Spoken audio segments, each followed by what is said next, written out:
గత 3 తరాల నుంచి మా తాతలు ముత్తాతలు మేము కూడా ఇందులో చేపలు పట్టినాం. అన్ని రకాలుగా ఇందులో చేపలు తీసుకుపోయి రోడ్డు మీద పెట్టి అమ్మేది, అంగట్లో పెట్టి అమ్ముకునేది. మేము చేపలు పడతాం, మహిళలు తీసుకుపోయి అమ్ముతుంటారు. ఇలా జీవనోపాధి పోయి ఇళ్ళలో పని చేసుకుంటారు, కంపెనీలలో పోతున్నాం. ఇలా వేరే ఊర్లలో పోయి చెరువుల్లో కూలికి చేపలు పట్టుకుంటున్నాం. ఆడోళ్ళు ఇళ్ళలో పనికి పోతున్నారు. చెరువులు డెవలప్ చేయక పొల్యూట్ వాటర్ వచ్చేసరికి చేపలు చనిపోతున్నాయి. ఒక 20 సంవత్సరాల నుంచి పొల్యూట్ అయిపోయింది. 10 సంవత్సరాల నుంచి మరీ దరిద్రంగా మళ్ళీ పొల్యూట్.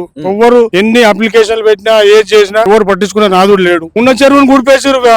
వినాయక పోండు కడుతున్నాం అని చెప్పేసి 2 ఎకరాలు 3 ఎకరాలు కూడిపేసారు. అక్కడ ఒక గుడి కట్టిరు, ఎకరంన్నర అది పోయింది. అక్కడ వీళ్ళు ఎకరాలు ఇక్కడ కబ్జాలు పెట్టిరు. ఎవరు పోంగా లాస్ట్ కు 65 ఎకరాలు చెరువు మిగిలింది. 38 ఎకరాలు సిక్కం ఉన్నది. 38 ఎకరాలు కాదు కానీ ఇలా 3 ఎకరాలు సిక్కం లేకుండా జరిగింది. ఇప్పుడు మంచినీళ్ళ చెరువు ఈ నీళ్లు తీసుకుపోయి అందరు తాగేటోళ్ళు. ఇవన్నీ పంట పొలాలు. ఈ పంట పొలాల వాళ్ళు నీళ్లు తీసుకుపోయి తాగేటోళ్ళం. మేము చేపలు పట్టుకునేటోళ్ళం. ఇప్పుడు వస్తే పెద్ద చేపలు. ఆ నవంబర్ డిసెంబర్ లో చిన్న చేపలు బుడ్డ పరకలు తీసుకుపోయి చిన్న పిల్లలు ఉన్నప్పుడు పట్టుకొచ్చి అమ్మినాం. ఇవాళ మా మహిళలు కూడా పని లేక ఇళ్ళ పనులకు పోతున్నారు.